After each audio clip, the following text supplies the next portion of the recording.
Vamos lá, hoje vamos falar de história do Fluminense. Vamos dar um banho de história do Fluminense, né? Porque tem muita gente que realmente está precisando. Hoje a gente teve essa matéria aqui do Globoesporte.com, né, falando do Fábio na história dos goleiros do Fluminense. Realmente o Fábio é um dos maiores goleiros da história do Fluminense. Mas calma aí, né? Vamos ter calma, porque o Fluminense tem uma história, quando a gente fala de goleiros, né, uma ilustre história, quando a gente fala de goleiros, que não pode ser esquecida, né? Não pode ser desvalorizada. Porque, infelizmente, isso não é torcida do Fluminense, não é torcida de nenhum clube específico, isso é algo que acontece em todas as torcidas, que acontece na nossa sociedade de uma maneira geral, né? Que é essa tendência a supervalorizar o hoje em detrimento do que aconteceu no passado. E assim é algo normal, né? A gente vive o hoje, mas eu percebo que se usa a palavra história de uma forma desrespeitosa, né? Toda hora a gente vê nas redes sociais, fulano é o maior da história, ciclano é o maior da história, como se a história tivesse começado 10 anos atrás, né? Como se o futebol não tivesse aí uma história enorme, né? Como se clubes como o Fluminense não tivessem uma história enorme, né? E que quando você fala em história, você tem que, saber da história, tentar conhecer a história e saber analisar a história. Porque eu até vejo muita gente que até conhece um pouco da história, mas que faz uma análise totalmente equivocada da história, não sabe entender a história, tem uma visão anacrônica da história.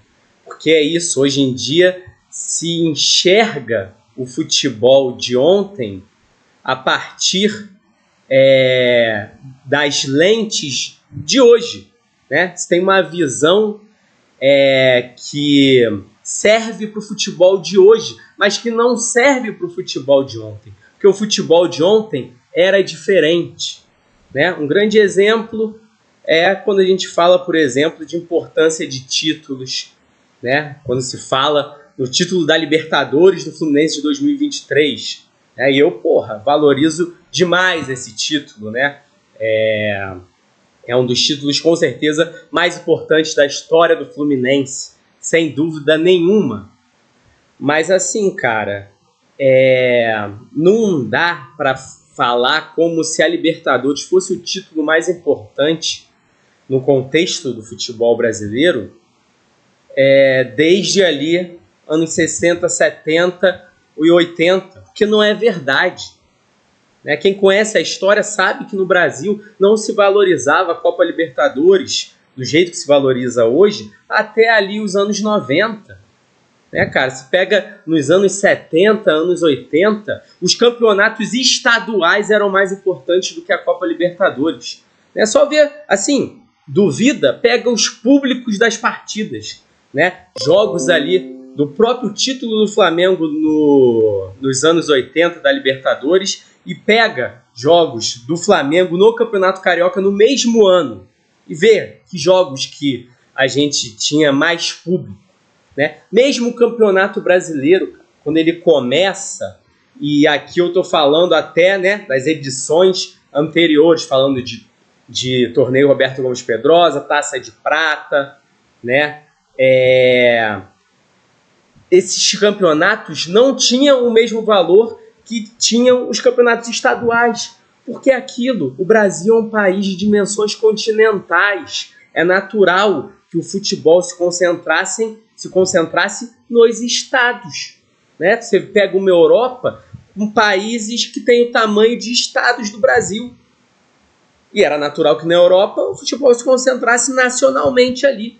E ao longo da história começou a se valorizar mais os torneios continentais na Europa, porque a gente tem o desenvolvimento tecnológico, ali dos meios de transporte, fica mais fácil você organizar campeonatos continentais. Da mesma forma como no Brasil, fica mais fácil organizar um torneio nacional, que vai aos poucos ganhando valor. Você pega ali anos 60, anos 70, os torneios nacionais não eram mais importantes do que os torneios estaduais, me desculpa. Então não dá para eu analisar e avaliar a importância de títulos olhando pelas lentes de hoje em dia.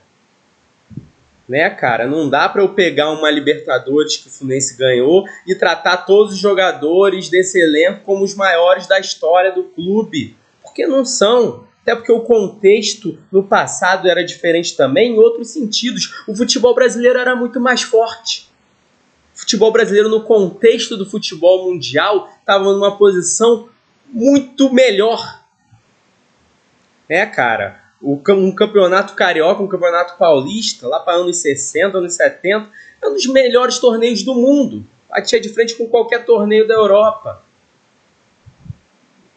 Campeonato brasileiro nos anos 80, mesma coisa. Até mesmo nos anos 90, quando começa um pouco mais, né, de uma forma mais intensa, esse êxodo de jogadores. Então, assim, não é tão simples, porque, porra, você ser campeão de um torneio nacional, que é um dos torneios mais fortes do mundo, né, que para você ser campeão, você tem que ter um esquadrão de jogadores que são titulares da seleção brasileira.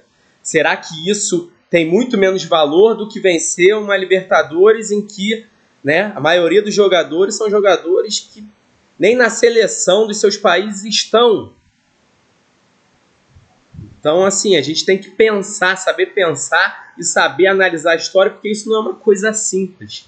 Né? Não é uma coisa simples, não é simplesmente rotular, Libertadores, brasileiro, fazer uma continha ali, olhar um Wikipédia e foda-se, acabou. Eu vejo o Fábio ali catar muito, é o maior da história, é o segundo maior da história do Fluminense. Não é tão simples, me desculpa, né? Então, assim, a gente tem essa matéria aqui do Globo Esporte que faz essa pergunta, e aí vários jornalistas, né, fizeram um ranking. Tá demorando aqui para atualizar essa porcaria, né, mas no ranking dos jornalistas e influencers, né, que eles fizeram ali, ficou Castilho em primeiro, Fábio em segundo, depois Félix, Paulo Vitor, Marcos Carneiro de Mendonça, Cavalieri e Batatais. Né, a ordem do ranking não é ruim, mas eu acho que assim, o Castilho está muito na frente de qualquer um e o Fábio está muito junto com os outros, né? Muito junto com os outros aí dessa discussão. E o que me deixa puto é quando a gente entra aqui, né, na enquete agora para o público geral. Castilho em primeiro. Mas já teve um momento hoje do dia em que o Fábio estava na frente do Castilho, né, cara? E mesmo que o Fábio não esteja mais em primeiro, porra, brother, 43% contra 36% é um absurdo ter um equilíbrio desse, né? O Castilho é o maior jogador da história do Fluminense. Ele não é só o maior goleiro da história do Fluminense, né?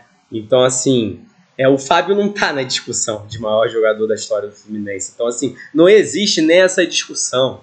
O Fábio está muito longe do Castilho e o Fábio está muito mais perto desses outros jogadores aqui, né? E se eu fosse fazer, né, uma enquete, falar dos maiores goleiros da história do Fluminense, se eu vou fazer isso, não uma enquete, né, mas eu vou falar sobre os maiores, eu não colocaria exatamente esses, né? Eu colocaria Castilho, eu colocaria Fábio, colocaria Paulo Vitor, colocaria Félix, colocaria Cavalieri, colocaria Batatais, né? E é isso, né? Não colocaria Veludo nem Marcos Carneiro de Mendonça. Marcos Carneiro de Mendonça, lógico, primeiro goleiro da seleção e tal, mas ele é mais um pioneiro, né? Numa época realmente que o futebol, porra, era um esporte ainda muito embrionário. Eu coloco ele como um grande pioneiro, tá na história. Veludo é um goleiro muito importante da história do Fluminense, mas se é para se concentrar aqui em 6 goleiros, né? Eu vou me concentrar em Castilho, Batatais, Félix, Paulo Vitor, Cavalieri e Fábio. Né? Então vamos falar um pouquinho desses goleiros vamos trazer um pouco mais sobriedade para uma análise, né? Porque o Fábio, ele é um grande goleiro da história do Fluminense, porra, lógico que é, né? 254 jogos pelo clube, aqui, né? Títulos, porra, Libertadores, Bicampeonato Carioca, Recopa, é fodão o Fábio, mas assim, não tem comparação nenhuma com esse aqui, né? Tem comparação com o Castilho, assim, longevidade é muito importante, né? O cara tá no clube durante anos e anos. O Castilho foi goleiro do Fluminense durante quase 20 anos. É completamente diferente, né? Mais de 700 jogos. E, porra, né? Título também não falta pro Castilho. Não falta pro Castilho. Teve aqui 3 campeonatos cariocas, numa época que, de novo, eram campeonatos muito importantes. Torneio Rio-São Paulo, né? E a Copa Rio, né? Um torneio que todo tricolor sabe foi muito importante. Então, assim, o Castilho tem uma galeria de títulos e foi um goleiraço do caralho, né? Jogou 4 Copas do Mundo, né? O Fábio não jogou nenhuma Copa do Mundo, com todo respeito ao Fábio, né? Poderia ter jogado, até digo que deveria ter jogado, mas o Castilho jogou 4, inclusive foi titular da seleção brasileira na Copa de 54. Então ele está em outro nível completamente diferente. É outra discussão. Assim, o Castilho é discussão de maior jogador da história do clube, que eu nem acho que tenha muito também essa discussão. Mas assim, essa é a discussão do Castilho. O maior goleiro da história do clube, não existe essa discussão. Pode existir sobre o segundo maior goleiro, né? Aí ok. E falando em discussão em que o Fábio pode estar presente, né? A gente pode falar de uma discussão de, porra, maior goleiro desse século do Fluminense, né? E aí o Fábio vai discutir com o Cavalieri, que eu tenho visto sendo muito subestimado, né? Subvalorizado, como se o Fábio fosse, porra, muito mais do que o Cavalieri na história do Fluminense. Não é, né? O Fábio é maior do que o Cavalieri na história do futebol brasileiro, mas na história do Fluminense, eu não sei, eu acho que é muito discutível, né? O Cavalieri tem mais jogos, né? Consideravelmente mais jogos, né? Coisa de 100 jogos a mais, não é pouquinha coisa.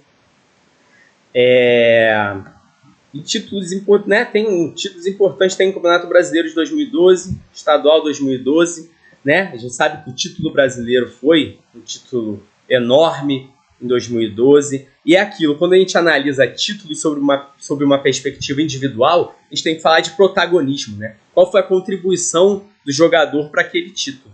E o Cavalieri, cara, assim, para mim, eu acho que dá para argumentar, e eu tenho essa opinião, de que o Cavalieri foi o melhor jogador do Campeonato Brasileiro de 2012, né? Foi o melhor jogador. Muita gente acha que foi o Fred, eu acho que foi o Cavalieri, tem muita gente que também acha, né? Acho que é discutível, mas assim, o que é indiscutível é que o Cavalieri teve um papel mais importante para o nosso título brasileiro de 2012 do que o Fábio teve para o nosso título da Libertadores de 2023, né? Que são os grandes títulos desses dois jogadores, né? Então acho que tem muita discussão sim, né? O Cavalieri tem mais tempo de clube, tem um maior protagonismo no título mais importante que conquistou, uma maior contribuição.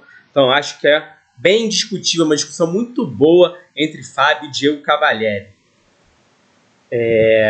Agora vamos voltar lá para o passado, né? Porque vamos entrar na história, né? Vamos entender a história. A gente não pode esquecer a história, cara. E quando a gente fala da história de goleiros do Fluminense, a gente tem que falar desse goleiro chamado Batatais, né? Que foi um goleiro que foi histórico de um time do Fluminense histórico, ali da segunda metade dos anos 30, do início dos anos 40. Que é um dos times do Fluminense mais dominantes de todos os tempos, um dos times do Fluminense mais fortes de todos os tempos, né? Que foi campeão estadual em 36, 37, 38, 40 e 41, né? Em 5 anos ganhou o estadual em 4, né? Numa época que, porra, Rio e São Paulo dominavam o Brasil. Então você ser campeão carioca, né? Você ser top dos top no Brasil. O Fluminense ganhar 4 títulos em 5 anos. Até hoje esse time tem o recorde de melhor ataque de um campeonato estadual, fez mais de 100 gols no campeonato estadual, né? Era um time ali que contava com Romeu, com Hércules, jogadores históricos do Fluminense, são pouquíssimos lembrados, mas que tem que ser muito mais lembrados, né? Russo, um dos maiores estrangeiros da história do clube, e o goleiro Batatais, né? Que chegou a jogar Copa do Mundo também chegou a ser até titular em jogos de Copa do Mundo, na Copa de 38, né? Um goleiro importantíssimo, que tem um número de jogos aqui, 308 jogos, também maior do que o do Fábio, muitos títulos, né? Vi aqui a galeria de títulos dele, ainda teve também o Torneio Rio-São Paulo de 1940, então um goleiraço que fez parte de um timaço, mano, e que, porra, tá numa discussão facilmente, né? Você consegue colocar o Batatais acima do Fábio na história do Fluminense, né? Facilmente. Seguindo, né, agora um goleiro mais famoso do que o Batatais, o Félix, né? Muito famoso porque foi o goleiro da seleção brasileira na Copa de 70, né? O grande representante do Fluminense num time que é considerado um dos maiores times de todos os tempos, né? Brasil campeão da Copa de 70, e o Félix foi um goleiro assim extremamente vencedor, né? 321 jogos pelo clube, também mais jogos do que o Fábio, né? E é bom lembrar que no passado também se jogava menos anualmente, então os jogadores precisavam de, né, muitos anos para conseguir chegar num número desse de jogos, né? E o Félix, quando a gente fala em títulos, porra, mano, Carioca de 69, Carioca de 71, Carioca de 73, Carioca de 75 e o Torneio Roberto Gomes Pedrosa, né? Vulgo Campeonato Brasileiro de 1970. Título pra caralho, importante pra caralho, um goleiro histórico do Fluminense, que também tá em qualquer discussão e que você também pode colocar acima do Fábio, né? Não tô falando que necessariamente tem que colocar, mas porra, eu acho até que é difícil não colocar, né? E por fim, vamos falar um pouco aqui do Paulo Vitor, né? Goleiro histórico da década de 80 do Fluminense, 362 jogos, também muito mais jogos do que o Fábio, e títulos, cara, né? Tricampeão carioca, 83, 84, 85, e campeão brasileiro, 84. Né? Outro goleiro também disputou Copa do Mundo, né? Na reserva, mas foi para a Copa do Mundo. Então, assim, está falando de nível muito alto aqui quando a gente fala da galeria histórica de goleiros do Fluminense, né? Eu acho que, de novo, é normal que se tenha um viés pró-presente quando a gente no presente fala da história, mas eu acho que é importante ter pessoas exercendo o papel de lembrar as pessoas, cara, de qual que é a história do clube. Eu acho que quando a gente fala da história do clube e fala de goleiros, né, é Castilho na frente de todo mundo e o resto tem discussão. Né? O resto tem discussão, eu acho até que é uma discussão boa e, como eu disse, né, eu acho que não é nenhum absurdo colocar o Fábio, que é um grande goleiro da história do Fluminense, abaixo de todos esses que eu citei. Né, galera, é isso. Saudações tricolores. Um grande abraço. Valeu!